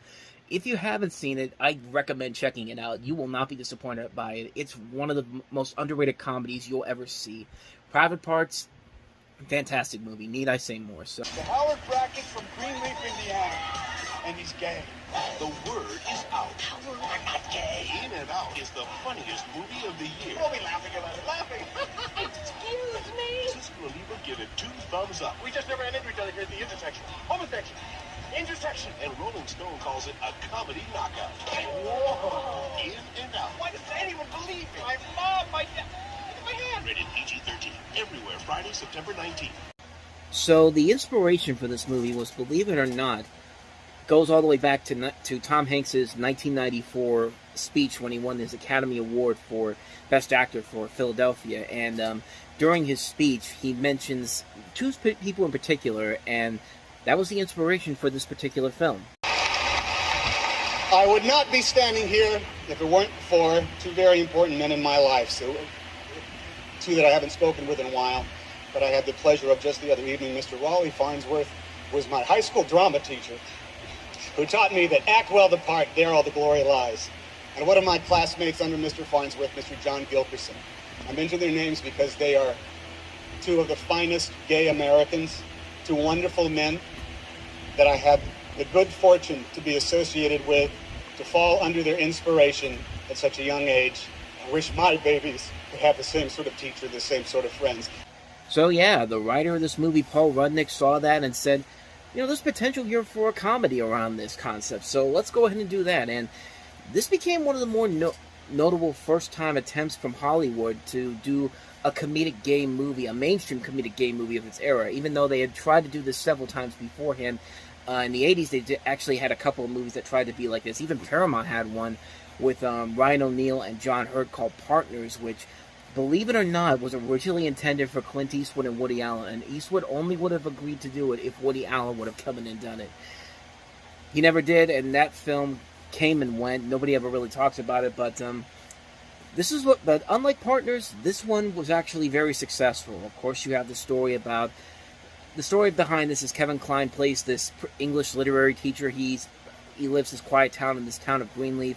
One of his former students, played by Matt Dillon, wins an Academy Award for Best Actor, and while he's talking about the people that inspired him, he wins the award and thanks Howard, and also says that he's gay, which leads to the whole town questioning whether or not he's actually gay or not, and Kevin Kline actually questioning his own masculinity throughout the course of the film. And really, there's a lot here that could easily go wrong, but because the script is so smart and because they have a great director here and a cast that's fully in game for this type of movie, the movie just works really well here. This is a really, really funny movie. It's a hilarious comedy. Kevin Kline shows a lot of his comic genius that he's been proven to show all the way back to A Fish Called Wanda, where he won the Oscar for that.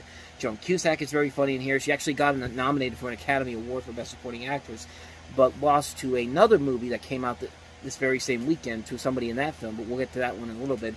Tom Selleck in this movie, man. Tom Selleck is a very conservative actor. You see him nowadays on Blue Bloods, and there was a time between Magnum P.I. and Blue Bloods where he was just struggling to pick good movies. I mean, he picked some really terrible movies. Once in a while, he'd get something like a Three Men and a Baby type of success, but most of his movies were terrible. But in this movie, not only does he play a very funny character here, and it's fully game for this role. I mean, he has a notable 12-second kiss between him and Kevin Kline, and it's incredible that he was able to go all in, despite everything he doesn't believe in. The fact that he's very, very conservative, the fact that he went for this and went all the way with it. It just shows that how committed he was to this role. I mean, everybody here is very committed to this. I mean, Wilford Brimley, he didn't get along with Frank Oz, but he still turned in a good performance in this. So did Debbie Reynolds. Matt Dillon is great in here, as well as Bob Newhart. I mean, there's a really good cast here. There's a lot of really good comedy overall here.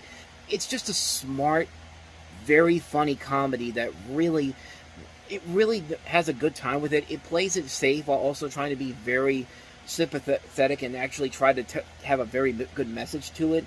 And technically, it doesn't really have the strongest ending possible. It wasn't a bad ending per se, but it still does. It easily could have been a whole lot better, honestly. But at the same time, it's not a bad ending whatsoever, and it does have a nice little message there at the end of it. And it's a great movie. I really recommend this film. I know this film was a big success when it came out, but you don't hear a lot of people really talk about it nowadays. And I think it's ahead of it. It was a movie that was ahead of its time. I think it's a very funny film. It tackles a very touchy subject in a very good way, in a very good manner. And it's just a really funny movie. I mean, everything about it just works, except for the ending a little bit. It could have been a whole lot better, but it still works fine for what it is. But this is a really fantastic film. I can't recommend this one enough. If you have not seen In and Out, do yourself a huge favor and check it out, because you will not be disappointed by it. It's a very, very funny movie. In the city of New York, a crime is committed every 8 seconds. But just across the river lies a quiet town called Garrison, New Jersey, where New York's finest return home. The hero cop, unwilling to trust the system, jumps from the George Washington Bridge. Today, he is laid to rest here in the cemetery at Garrison, New Jersey. So what brings you to our fair city? I heard it was a way of life out here. Thought I'd check it out for myself. I offered you a chance to be a cop, and you blew it! Being right is not a bulletproof vest, Freddy! What are you gonna do, Sheriff? You gonna arrest the whole town? Everybody's watching you, Freddy. Sylvester Stallone, Harvey Keitel, Ray Liotta, and Robert De Niro. Copland. So for James Mangold, this was actually his second film as a director after Heavy came out. And the cast in this movie, as you can already see in there, you have people like Harvey Keitel, Ray Liotta, Robert De Niro, and also the cast. It also includes Peter Berg, Janine Garofalo, Robert Patrick, Michael Rappaport, Annabelle Sciorra, Noah Emmerich, Kathy Moriarty. But the biggest name of that cast was Sylvester Stallone. And this was actually a very interesting time for him because 2 years prior, he made the movie Judge Dredd, which ended up being on a lot of people's worst of the year lists, including Siskel and Ebert.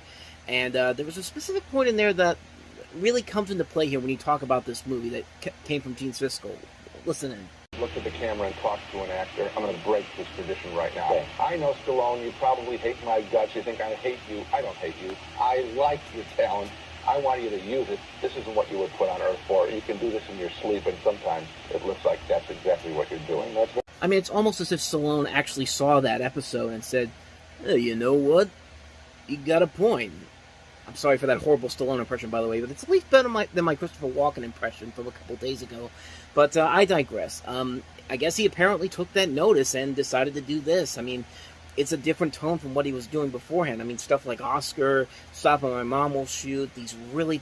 these not that great comedies, even though I really like Oscar, and these films that were just so much lower than what... lower devoid of his talents. I mean, stuff like The Specialist. And, I mean, this was a chance for Stallone to really show that, hey, he's still got the potential to be that same guy that we saw him be in the original Rocky film.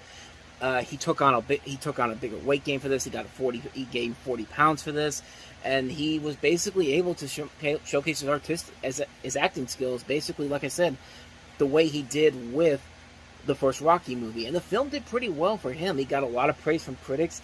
The film was a solid box office hit, and yet Stallone at the same time said it was also bad for his career. I think he said around 2019 that he's called Mangold the best director he ever worked with, but the film actually worked in reverse. It was pretty good critically, but the fact that it didn't do a lot of the box office, again, it fomented the opinion that he had his moment and had gone the way of the dodo bird and the Tasmanian tiger. So it's really interesting to hear him say that, because really, after this movie, he didn't really have... There was a stretch where he didn't have... He kind of went back to what he was doing prior to this. I mean, he had that one brief gap with Ants the following year where he was voicing that, but then he had movies like, Get Carter and Driven and all these direct-to-video movies, and it wasn't until kind of Rocky Balboa in 2006 when he really got back into form. And really, it's a shame that this movie didn't get a huge amount of attention at the box office. It still did pretty well, but at the same time, it's a shame that he never really got back from that.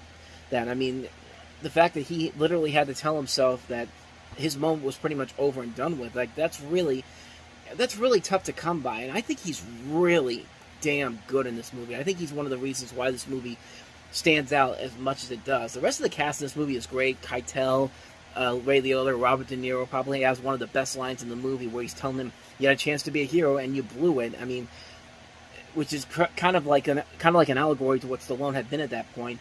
But regardless, I still think this is a really damn good movie, and probably one of Stallone's best films he's ever done. I mean, this is a really good movie, and it shows Stallone that, hey, he still has got what it takes, and you could still be that guy who can star in these action movies, and you can also still have a career where you could do these ensemble dramas like this, or even something a little more serious. And it's a shame he never really took full advantage of that. And I think nowadays he's become more to the genre films. And, this is one of those guys that in the beginning he said he never wanted to do another superhero movie again after what happened with Judge Dredd. And look at where he's been now. I mean, he's a prolific figure in Guardians of the Galaxy Volume 2 and also in Volume 3.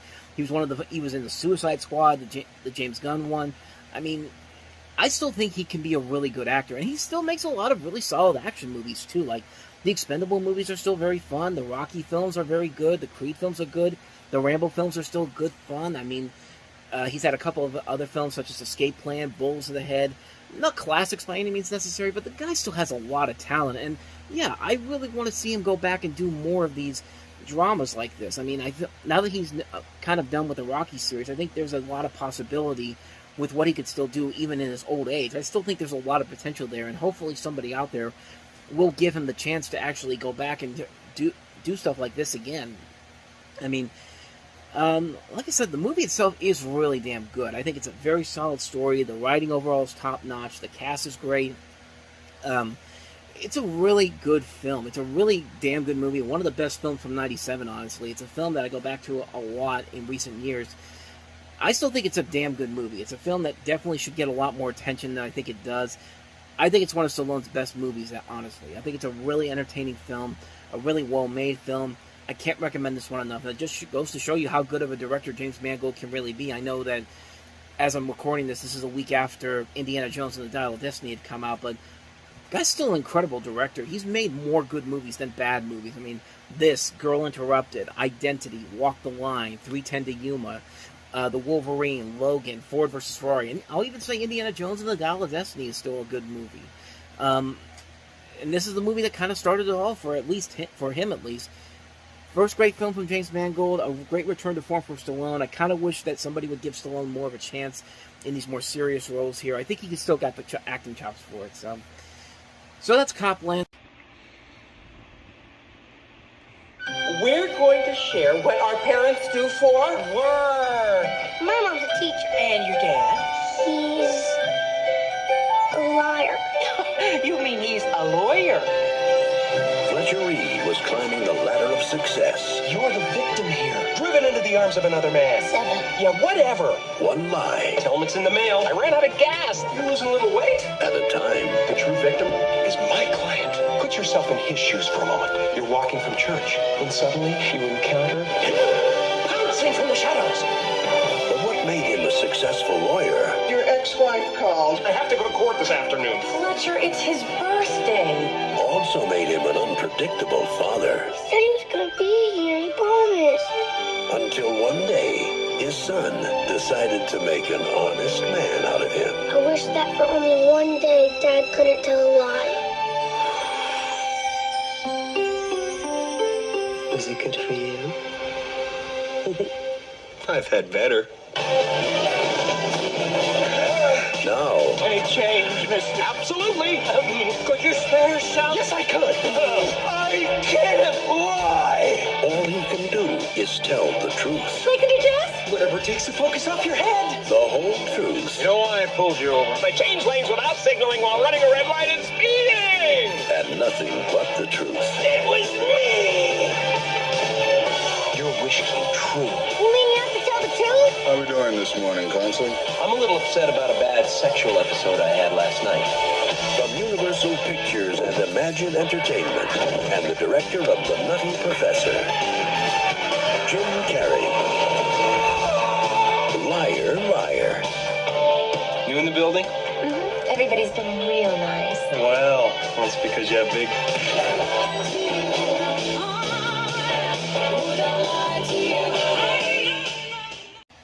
Another great comedy from the late 90s. I mean, this is one of my all-time favorite comedies, and really, it's hard not to see why. This is everything that makes Jim Carrey as funny as he can be, which is interesting when you consider that this is kind of a redemption for him after The Cable Guy was seen as a misfire at the box office the previous summer, and it also comes around the same time that Tom Shady, the director, the two of them had already worked together, of course, in Ace Ventura: Pet Detective, but this was after he made another great comedy from the late 90s, The Nutty Professor, which came out the previous summer.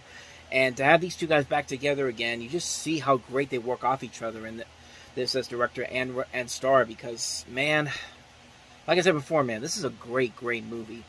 Some interesting things I found out about this movie early on was that Steve Martin was actually, this was actually supposed to be written as a vehicle for Steve Martin, in which he'd play a scummy real estate agent who lies to clients about houses. Well, and then that was later rewritten for him to become a lawyer by, of all people, Judd Apatow. And they wanted somebody no older than 35. Of course, you had Jim Carrey, Mike Myers, and Eddie Murphy at the time. Myers turned it down to do Austin Powers, and so Carrey eventually took it after he turned down the role of Dr. Evil to do Liar Liar. So that's kind of interesting how that turned out there. And the results speak for themselves, man. I mean, this is a film that's really, really funny, and it's funny because of Jim Carrey. You could just tell that he was having the time of his life working on this movie. He was doing a lot of improv on here, and in fact, he said that there's over 1 million feet of film tape that was wasted because people were uncontrollably laughing at his improv, and really, how can you blame him? I mean, this is peak Jim Carrey at his finest, man. This is probably the funniest comedy overall he has ever done. I mean, it's a funny movie on so many levels, largely because of what Carrey brings to the table here. There's just so many moments in here that are so laugh-out-loud funny. Like, every time I watch it, and I laugh my ass off at how crazy the elements of comedy in this go. In this, like, Of course, you have the scene with the pen, and him trying to and also the scene in the bathroom where he's beating the crap out of himself. I mean, stuff like that is great, but the concept alone is really good. Like, you have a lawyer, and lawyers, of course, have to lie sometimes in order to win cases and all that. He built this guy builds his career on lying, and his son basically says, you know what, I wish for one day he wouldn't lie all the time, and then all of a sudden, like, it just happens, man. He makes his birthday wish, and then he has to figure out how to get through a day like this without having to lie, and you could see the torture that he goes through in here, and that's just the magic of what Jim Carrey brings to the table in this performance. I mean, I don't think anybody else could really do what Carrey does in this movie and make this movie as great as it is. I mean, this is a comedy that still holds up more than 25 years later, and he's got a great cast to work around it as well. You know, Carrie Elways, Maura Tierney, Jennifer Tilly, Susie Kurtz, the young kid Justin Cooper is very good here. You got Anne Haney from Mrs. Doubtfire. I mean, there's not much more I can really add to this movie that hasn't already been said already. I mean, it's a hilarious comedy that just works on so many levels, and it works mostly because of Jim Carrey. Like I said, this is peak Jim Carrey comedy at its best. So much so that he actually brings in a character from In Living Color in here too. Something that I didn't even notice until very later on down the road. Fire Marshal Bill is in this movie at the end of the film, and I can't show it on here honestly, but I've seen it before, and yeah, you could. It's kind of hard to see at first, but once you've watched it more than once, you definitely can tell that's him as Fire Marshal Bill. And I thought, that's just such a clever little detail to throw in there and completely throw you off to the side there. I mean, like I said before, man, I got nothing else to say about this one. Liar, Liar is a classic film. If you haven't seen it already by this point, you are doing yourself a major, major disservice by not doing so. So.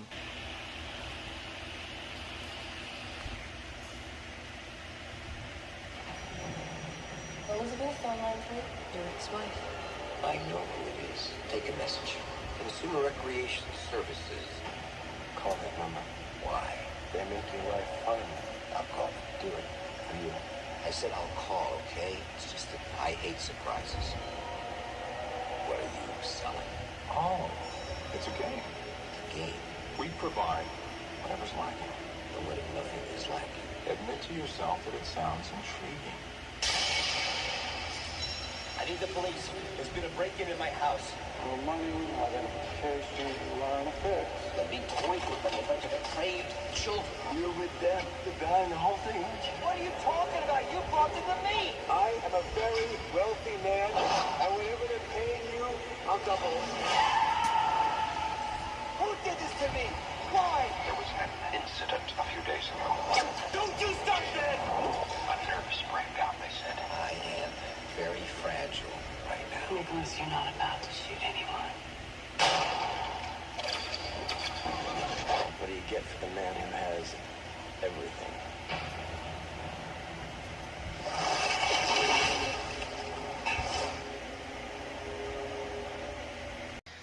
Of course, Michael Douglas plays this wealthy investment banker who's given this mysterious birthday gift by his brother, played by Sean Penn, and he participates in this game that integrates in strange ways with his everyday life. And as the lines between the banker's real life and the game become more uncertain, hints of this larger conspiracy begins to unfold. And like I said before, this is David Fincher's follow-up to Seven, which was this big, groundbreaking, critical, and financial blockbuster hit that put him on the map. And so there was a lot of high expectations for this movie when this fourth one came out. And the film did very well. It made more than its money. They made its budget back. It still made over $100 million worldwide, but it was still seen as middling box office considering what Seven had eventually become. Even though Seven made $100 million domestically, I think this one made about half of that domestically. Let me just double check here. About $48 million. So yeah, about half through it. But so yeah, it was, for some, maybe it was seen as kind of a step back, but in terms of the movie itself, it's nowhere near as good as Seven, but it's still a pretty damn good movie. It's still a really well-made film, and it works all the way through, except maybe the ending is a little bit of a cut.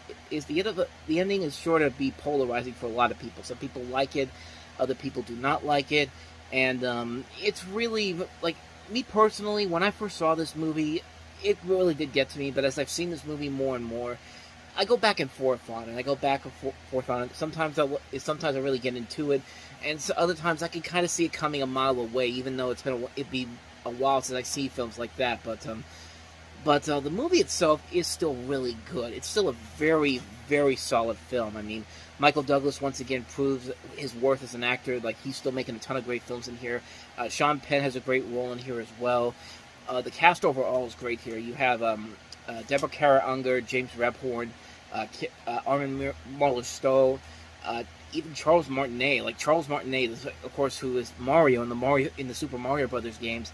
He's in this movie playing the father of Michael Douglas, which I did not notice that until I recently watched this movie again. It's just like, wow, that's Mario playing the father of Michael Douglas's character in this. That's pretty interesting casting when you really think about it. So that's something that I really didn't know about until now. And I didn't know Spike Jonze was also in the film as well. He was also in here too, playing this airbag EMT from Beltran. Yeah, like I said, as far as the movie itself goes, I think it works well enough. I think you have the benefit of having the writers John Puncato and Michael Ferris, who would later go on to write. They originally wrote for Married with Children back in the 90s, but then they went on to. This was their first movie they ever wrote this was not their first movie they ever wrote together. I'm looking at the thing right here, is because like it's.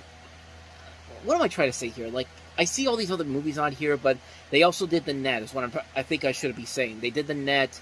They did Terminator 3, Rise of the Machines, which is not a great Terminator 2 sequel, but it's still better than what Salvation and... not Salvation, Genesis and Dark Fate ended up becoming. I like Salvation.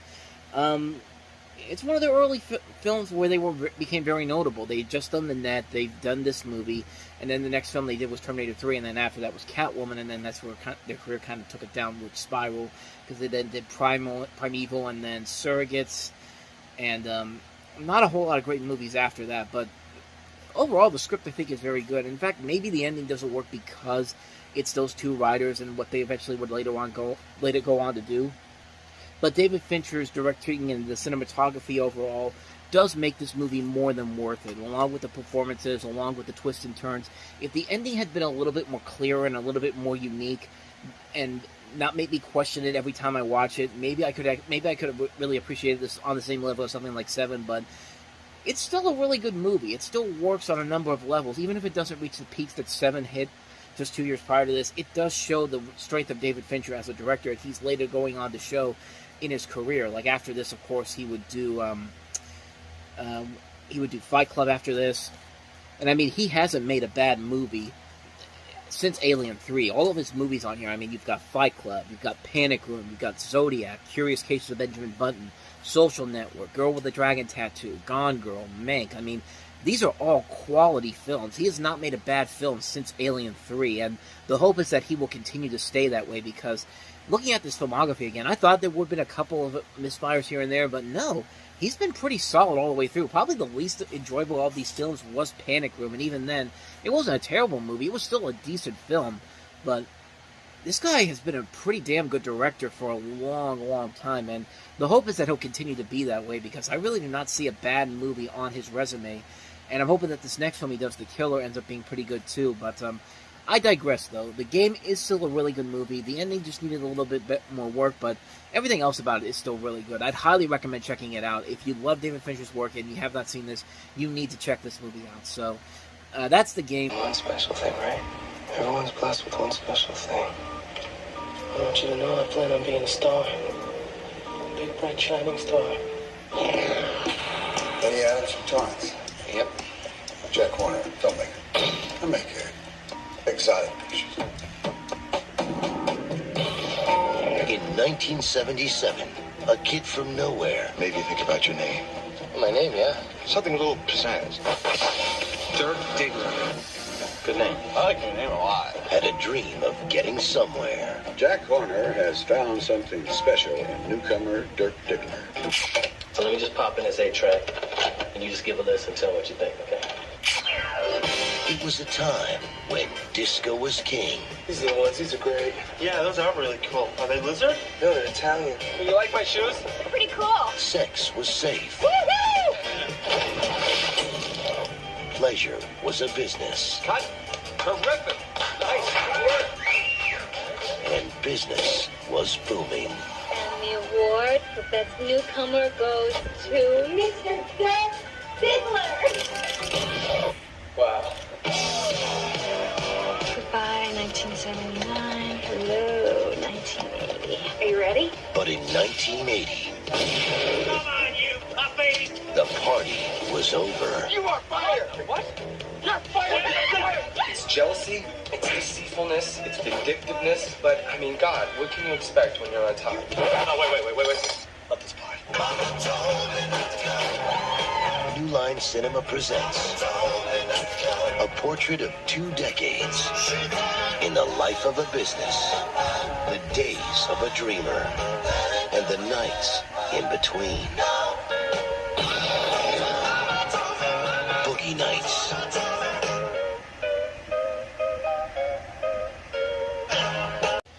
Easily the best movie that came out this weekend. You basically have a story taking place in the late 1970s. It follows the Los Angeles' San Fernando Valley, and you follow this dishwasher played by Mark Wahlberg, who becomes a star of pornographic films, chronicling his rise from the golden age of porn in the 70s to his fall during the excesses of the 1980s. And of course, that's what, like I said, Mark Wahlberg is playing him, and this is based off of a mockumentary short film by Paul Thomas Anderson called The Dirk Diggler Story, which actually came out 10 years prior to this movie's release.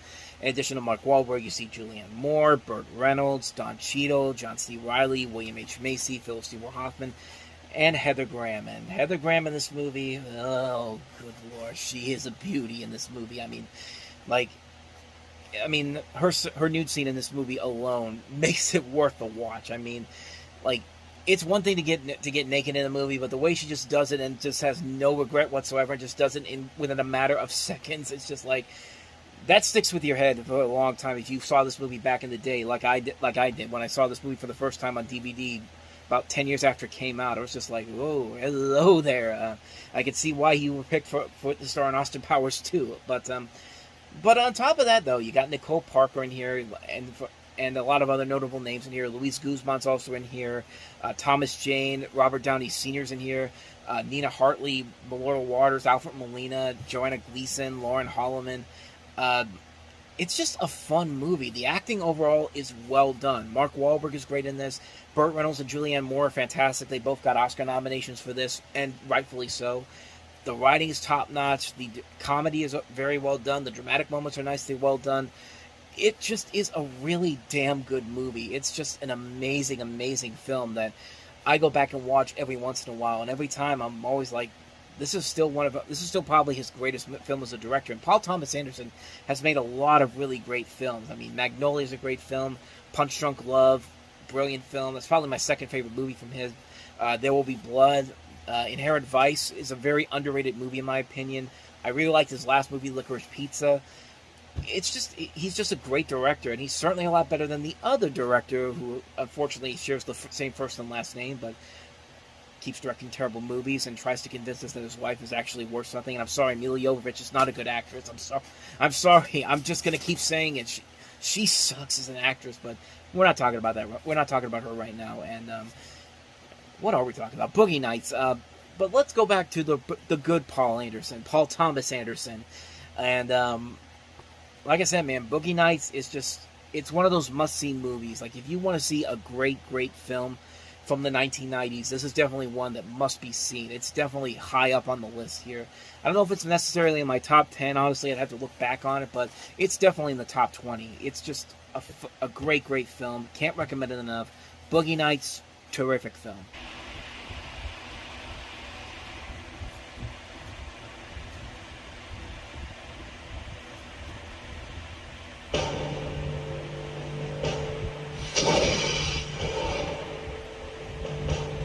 We are the best kept secret in the universe. We work for a highly funded yet unofficial government agency. Our mission is to monitor extraterrestrial activity on Earth. We are your best, last, and only line of defense.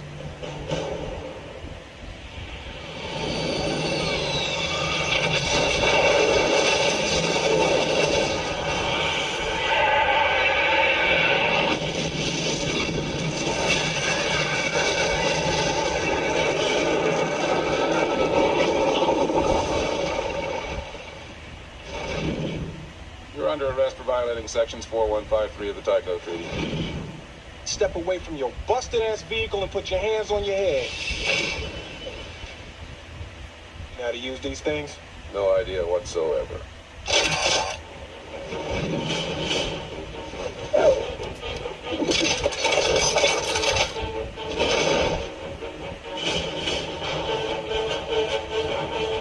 Men in black. Protecting the Earth from the scum of the universe.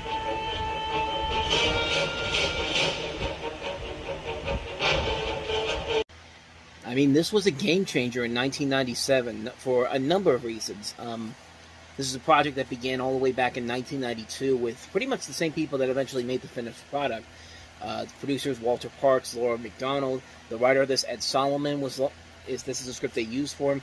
Barry Sonnenfeld was always supposed to be the director for this, but because there were delays in the filming and he got commitments for other projects, Addams Family Values, Get Shorty, the film had to be delayed, and they actually went to several different directors. Two of the most, John Landis is one of them. Let me see who the other one was, because I saw Les Mayfield, who had done New York on 34th Street. And then you have Quentin Tarantino. Quentin Tarantino almost directed a Men in Black movie, which really would have been very interesting to see what he'd do with a big budget film like this. But eventually everything worked out. Barry Sonnenfeld eventually came onto this, and the rest is history. I mean, this is a film that not only was a great movie, a great action, sci-fi, comedy, adventure film, but it ignited. This is the film that ignited Will Smith into superstardom. This was the film that came out the same weekend as Independence Day the year before, and there was a point for a good number of years where you couldn't go on a 4th of July weekend without seeing a Will Smith movie being released. Some of them were not that great, but they were still big successes nonetheless. I mean, this thing made over $250 million just in America alone, and almost $600 million worldwide. I mean, it was a massive hit. And for a number of reasons, this was the film that launched Will Smith into the superstardom for good. Like, he not only starred in this, he came up with the song, the famous Men in Black theme song, and the movie itself, it was a Ghostbusters for the 90s. I mean, it's really Ghostbusters, but with aliens. Before Ivan Reitman tried to do the same thing 4 years later, but we'll eventually get to Evolution later on. But it was a big hit in the same level as Ghostbusters, and in fact, it kind of had a similar pathway to the franchise's future after this. Kind of had a similar path to what Ghostbusters did, because not too long after this, you had the TV series that came on, which some may argue is actually a lot better than any of the sequels that came, at least Men in Black 2, at least.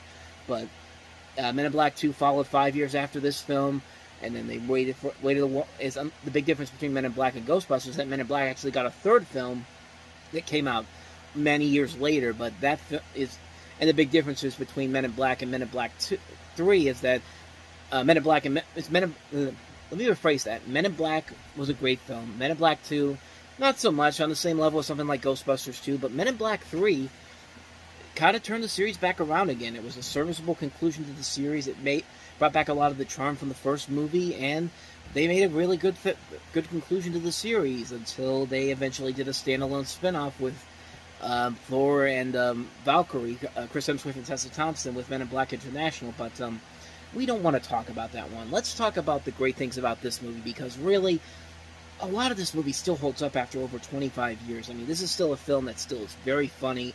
The visuals are still impressive to look at. The action overall is top-notch. The comedy is great. There are so many memorable lines in this movie.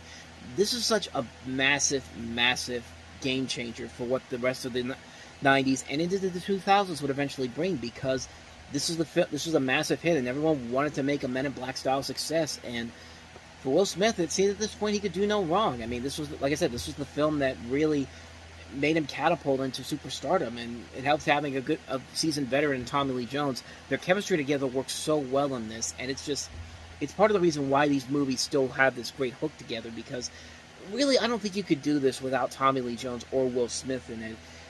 As much as this movie kind of doesn't really leave itself too open for a sequel, honestly, sort of, because, of course, at the end of the movie, Tommy Lee Jones has his memory erased, he comes back to his wife, and then they just completely abandon it in the second movie. But at least for here, this is a really damn good film. It's a film that's just has everything you want and then some. It's got a great soundtrack, great comedy, great casting, great music, great score all around, great visuals, great action. I mean, what more do I gotta say, man? Men in Black, man, it's just a classic film. It's an amazing film, and it paved the way for what future summer movies, summer blockbusters would try to emulate. And not a lot of them met with a lot of big success, but this was a game-changing film for the time. So, yeah, Men in Black. I mean, they were three cops who had nothing in common. Freeze! Big B, what are you doing here? Hey, you know, man, keeping the streets safe, boys. One would do anything to get ahead. You're truly prepared to be despised within a department? Yes, sir, I am.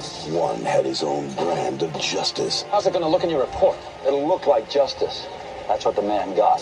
And one loved the spotlight. What exactly do you do on the show, Jack? I teach Brett Chase how to walk and talk like a cop. The Night Owl Massacre. This is a heinous crime that requires swift resolution. 6 victims. One of them, one of our own. Interrogations will be led by Lieutenant Ebenexley. I need some backup. Come in. All right, fellas, boy, I'll help. Now, all of them are faced with solving one case. Don't move! I want confessions, Edmund. Oh, I'll break them, sir. These people are all in the morgue. And someone has to pay for it. There's something wrong with the Night Owl. I just can't prove it. They thought they had it all figured out. Anything bothering you about the Night Owl case? The fact that you guys won't let it get filed away. I didn't kill nobody! But what started as a murder You talk only to me on this one. became a mystery that could cost them everything. Why was Susan Lefferts the Night Owl? I don't know. I never heard of the Night Owl till today. How about some payback, big time? We need evidence. I'll get the evidence. There was an information exchange. You have any proof? The proof had his throat slit. What do you want, Exley? I just want to solve this thing. Even if it means paying the consequences?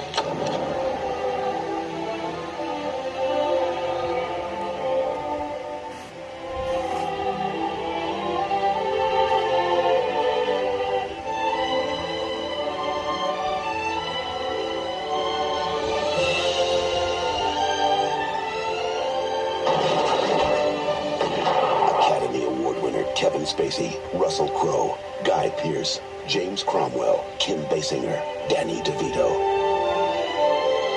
L.A. Confidential.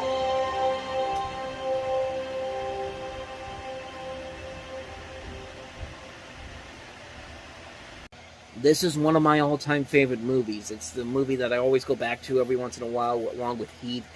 And I usually watch Heat and this back-to-back. I mean, this is a movie that I absolutely love.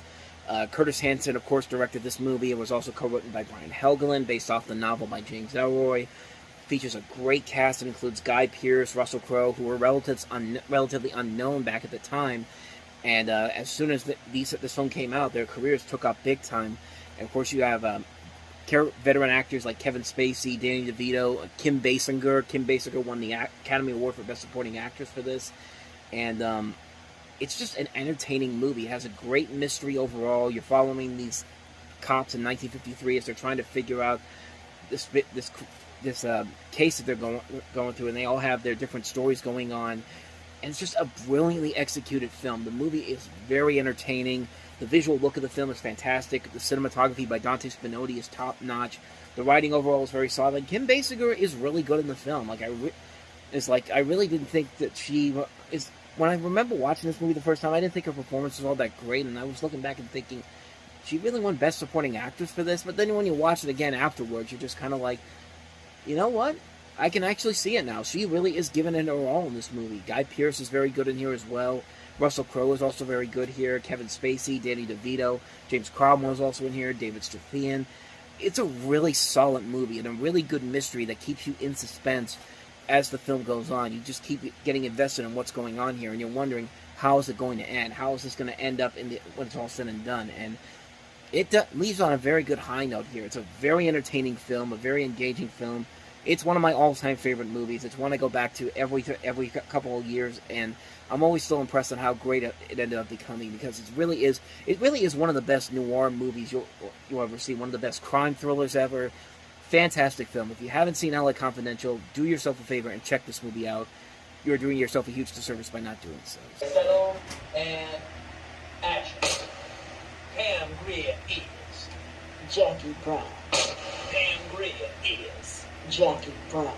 Pamela Grier is Jackie Brown.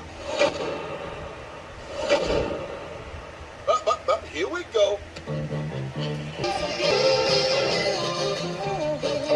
don't you?